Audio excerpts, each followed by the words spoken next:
அத்தியாயம் 12. மதியழகிக்கு தலையில் அடிபட்ட காயத்தை தொடர்ந்து அன்று இரவு அவள் உடல் நெருப்பாக குதித்தது. மகா மருந்து கொடுத்தும் ஜுரம் குறையவே இல்லை. அடுத்த நாள் விடுந்தும் விடியாமலும் மதிக்குட்டியை தூக்கி கொண்டு நானும் மகாவும் மருத்துவமனைக்கு ஓடினோம். மருத்துவர் அவள் உடலை சோதித்து பார்த்துவிட்டு பெரிதாக ஒன்றுமில்லை, சாதாரண ஜுரம்தான் என்று மருந்து எழுதி கொடுத்தார். ஆனால் அடுத்து வந்த 2 நாட்களும் உடல்நிலை சரியில்லாமல் மதியழகி எங்களை ஒரு வழி செய்துவிட்டாள். அதுவும் மகளை தூங்க வைக்க, சாப்பிட வைக்க, மருந்து கொடுக்க என்று மகாவின் பாடு மிக பெரும் பாடுதான். அதுவும் குழந்தையை பார்த்து கொண்டே வீட்டு வேலைகளையும் சேர்த்து செய்து கொண்டு அவளை பார்க்கவே எனக்கு மிகவும் பாவமாக இருந்தது. பகலெல்லாம் ஓயாமல் வேலை செய்தவள் இரவெல்லாம் மகளை தூங்க வைக்க படாத பாடுபட்டு கொண்டிருந்தாள். இரவு கூட அவளுக்கு ஒரு பொட்டு தூக்கம் இல்லை. அவளுக்கு எந்த மாதிரி உதவுவது என்று எனக்கும் புரியவில்லை. தாய்மை என்பது இத்தனை கொடூரமானதாக இருக்கும் என்று அன்றுதான் நேருக்கு நேராக பார்த்து தெரிந்து கொண்டேன். படித்த புத்தகத்தில் எல்லாம் தாய்மையை ஏதோ தியாகம், பாசம், பொறுமை என்றெல்லாம் விவரிக்கும் போது எனக்கு எரிச்சல் தான் வரும்.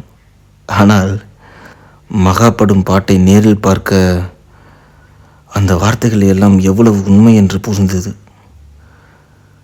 அதுவும் ஒரு குழந்தை வைத்து கொண்டே மகா இந்த பாடுபடுகிறாள் என்றால், என் அம்மா இரட்டை குழந்தைகளை வளர்க்க என்ன பாடுபட்டிருப்பார். நிறைய விஷயங்களை அனுபவ ரீதியாக உணரும்போதுதான் அந்த வழி எனக்கு புரிகிறது. வளர வளர நம் கண்ணோட்டங்கள் முதிர்ச்சியாக மாறுவதன் காரணம் கூட இதுதான் போல. அருகே இருந்த கட்டில் மதிக்குட்டியும் மகாவும் ஆழ்ந்த உறக்க நிலையில் இருந்தார்கள்.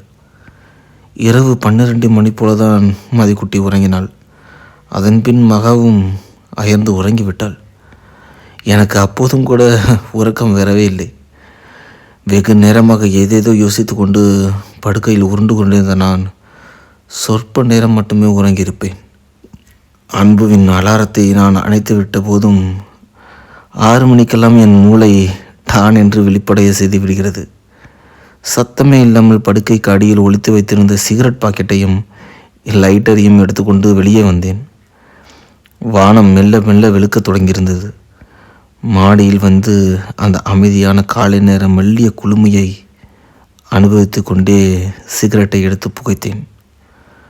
மனதிற்குள் அன்றைய மாத செலவுகளை பற்றிய யோசனை வந்தது. என் செல்பேசியை எடுத்து வங்கி கணக்கில் உள்ள கையிருப்புகளை கணக்கிட்டேன். அடுத்த மாதம் வரை ஓட்டலாம் என்று தோன்றியது. ஆனால் அதற்கு பிறகு என்னதான் செய்வது? எழுதுவதன் மூலம் இனி ஈட்ட முடியாது. அதுவும் அன்புவின் அடையாளத்தில் இருந்து எழுதி கொண்டு வருவது முடியுமா என்பதே கொஞ்சம் சந்தேகம்தான். அன்புவின் வேலையும் இப்போது இல்லை. அவன் வேலையை விட்டுவிட்டதில் ஏதாவது செட்டில்மெண்ட் வருவதற்கு வாய்ப்பு இருக்கிறது. அதோடு 2 பைக்கில் ஒன்றை விட்டுவிடலாம். இதையெல்லாம் கணக்கிட்டு பார்த்தால் ஒரு 6-7 மாதங்கள் தாக்கு பிடிக்கலாம். அதற்குள் ஏதாவது ஒரு வேலையை பார்த்து சேர வேண்டும். அதுவும் அன்புவின் படிப்பிற்கும் தகுதிக்கும் ஏற்றாற்போல ஒரு வேலை. ஆஹா, அது எவ்வளவு தூரம் சாத்தியமாகும் என்று எனக்கு புரியவில்லை. தீர்ந்து போன சிகரெட் துண்டை தூர வீசிவிட்டு மற்றொன்றை எடுக்க முனைந்த போதுதான் சிகரெட் பாக்கெட் காலியாக இருக்கிறது என்று தெரிந்தது. இதுவும் காலியா என்று நான் தூக்கி போடவும், இந்த பழக்கத்தை நிறுத்துடான்னு எத்தனை தடவைடா சொல்கிறது?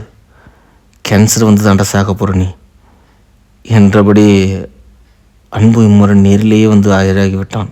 ஒரு நொடி திகிலுற்ற நான் பிறகு சமாளித்து கொண்டு, நினைச்சா இப்படி நேரில் வந்து நிற்கிற, இல்லைன்னா வாய்ஸ் மட்டும் கொடுக்குற, என்னதாண்டா பிரச்சனை உனக்கு என்று நான் கடுப்புடன் கேட்க, எல்லா நேரத்துலையுமே நேரிலேயே வர முடியாதுல்ல மிஸ்டர் அன்பு, அதான் நான் சம்டைம்ஸ் வாய்ஸ் மெசேஜ் மட்டும் அனுப்புகிறேன் என்றான் நக்கல் சிரிப்புடன். நீ வரவே வேண்டாம் சாமி, முக்கியமாக இந்த வாய்ஸ் கொடுக்கறத இதோடு நிறுத்திக்கோ என்றதும் முடியாது என்றவன் வஞ்ச புன்னகையுடன் மறுக்க, என்னை சாவடிக்கிறது தான் உன்னோட பிளானாடா என்று நான் கடுகடுத்தேன். ஏற்கனவே நீயே உன்னை சாகடிச்சிட்ட, இதில் நான் என்னடா புதுசாக சாகடிக்கிறது என்று கேட்கவும் எனக்கு எரிச்சல் தான் மூண்டது. இவனுடன் விதாண்டவாதம் செய்யும் மனநிலையில் நான் இல்லை.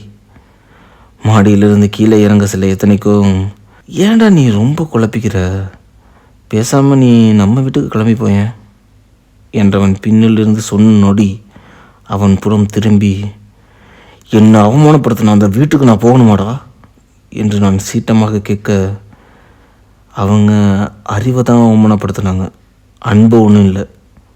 நீ இப்போ அன்புடா, அதை மறந்துடாத என்றவன், நீ இந்த சான்ஸை விட்டுறவே கூடாது என்றான்.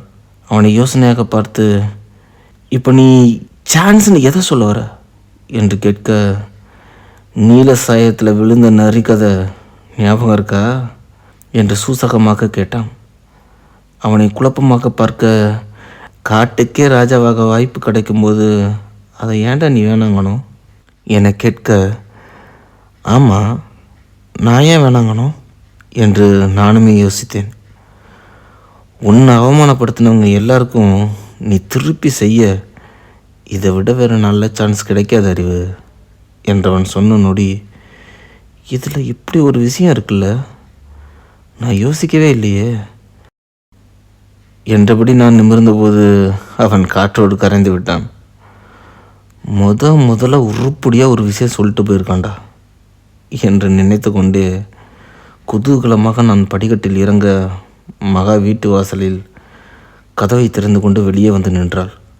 மாடியில் இருந்தீங்களா, நான் கீழெல்லாம் உங்களை தேடிட்டு இருந்தேன் என்று அவள் சொல்ல, சீக்கிரமாக முழிப்பு வந்துடுச்சு, அதன் மேலே சும்மா நடந்துட்டு இருந்தேன் என்று சொல்லி கொண்டே கீழே வர, இன்றைக்கி நீங்கள் சரியாக தூங்கலையா என்று அவள் அக்கறையுடன் கேட்டாள். அதெல்லாம் ஒன்றும் இல்லை, தூங்கிட்டேன் என்று நான் அவளிடம் பதில் சொல்லும்போது அவள் என்னை ஆழமாக பார்த்துவிட்டு, நீங்கள் சிகரெட் பிடிப்பீங்களா அன்பு என்று கேட்டபோது எனக்கு தூக்கி வாரி போட்டது. வாசனையை முகர்ந்து விட்டால் போல. இதயம் படபடவென அடித்துக்கொள்ள என்ன சொல்லி சமாளிப்பது என்று யோசித்தேன். ஆனால் அதற்குள் அவளாகவே, எப்பயாச்சும் பிடிப்பீங்களோ என்று இலகுவாக கேட்கவும் தான் எனக்கு மூச்சே வந்தது.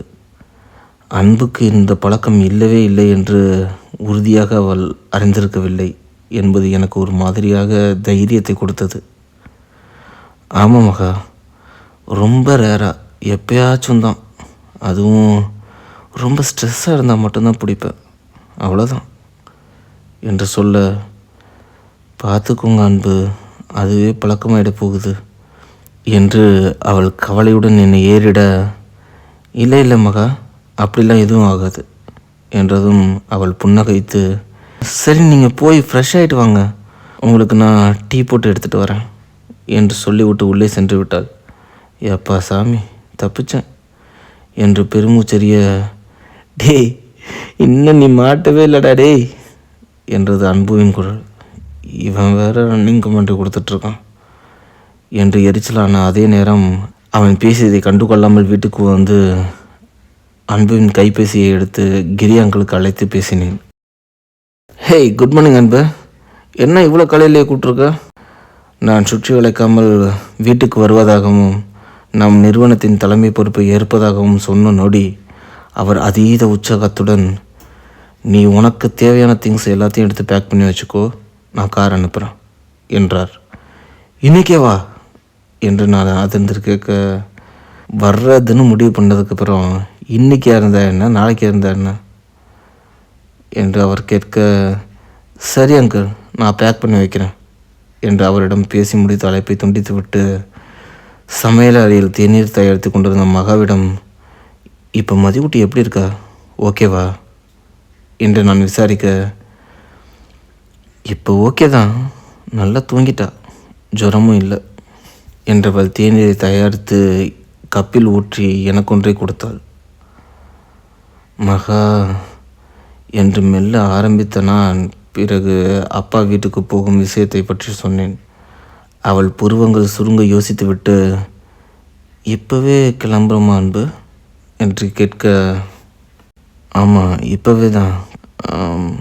காலையில் டிஃபன் மட்டும் பண்ணிடு, சாப்பிட்டு திங்ஸ் எல்லாத்தையும் பேக் பண்ண ஆரம்பிச்சிடலாம் என்று நான் சொன்னது தான் தாமதம்.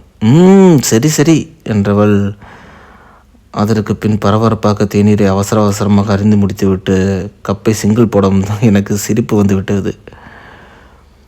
இப்போ எதுக்கு இவ்வளோ அவசரமாக குடித்த? நீ டீ குடிக்கிற அந்த சொற்ப நேரத்தை மிச்சம் பண்ணி என்ன தான் பண்ண போகிற என்று நான் கேட்க, சொல்லுவீங்க, அப்புறம் உங்கள் பொண்ணு எழுந்துட்டா என்னை வேலை செய்ய விட்டு வளர்க்கும் என்று பரபரப்பாக வேலையில் ஈடுபட்டு கொண்டே அவள் நொடித்து கொள்வதை பார்க்க மிக அழகாக இருந்தது. அவளை அப்படியே பின்னிலிருந்து அடைத்து கொண்ட நான், ஆமாம், எழுந்துட்டா என்னையும் வேலை செய்ய விட மாட்டா என்று அவள் பின்னங்கலத்தில் உரசி முத்தமிட, அன்பு வேலை இருக்கு என்று நெளிந்தாள். நீ வேலையை செய்ய, நான் ஒன்றை செய்கிறேன் என்றதும் அவள் உடலை வளைத்து நெளித்து, காலங்காத்தால் என்ன இது என்று பொய் கோபம் காட்டினாள். அவளை மொத்தமாக என் புறம் திருப்பி, காலங்காத்தாலையா? நைட்டு எங்கடி உன் பொண்ணு என்னை தூங்க விட்டா என்று கடுப்புடன் கேட்டேன். அது ஒன்று ஏன் தப்பில்லையே என்று அவள் கண்ணில் குறும்புத்தனம் மின்னியது. அவள் இடையை நான் வளைத்து கொள்ள, அன்பு வேலை இருக்கு விடுங்களேன் என்று முரண்டி கொண்டே கெஞ்ச, அவளின் கெஞ்சலை ரசித்து கொண்டே, சரி விட்டுடுறேன், அன்னைக்கு மாதிரி ஒரே ஒரு கிஸ் பண்ணு, நான் விட்டுடுறேன் என்றேன் கிறக்கத்துடன். அவள் அதிர்ந்து என்னை பார்த்து, எது நான் பண்ணவா என்று கேட்டாள். நீ தானே அன்னைக்கு பண்ண. அவள் முகத்தை சுருக்கி கொண்டு, அன்னைக்கு ஏதோ மூடு அப்செட்டில் இருந்தீங்க அன்பு, அதனால் பண்ணுனா அன்பு என்று இழுக்க, இப்போ நீ பண்ணலைன்னா எனக்கும் மூடு அப்செட் ஆயிருமாகா என்று நானும் அவளைப் போலவே இழுத்து காட்டவும் அவள் கண்கள் என்னை அவஸ்தையுடன் நோக்கியது.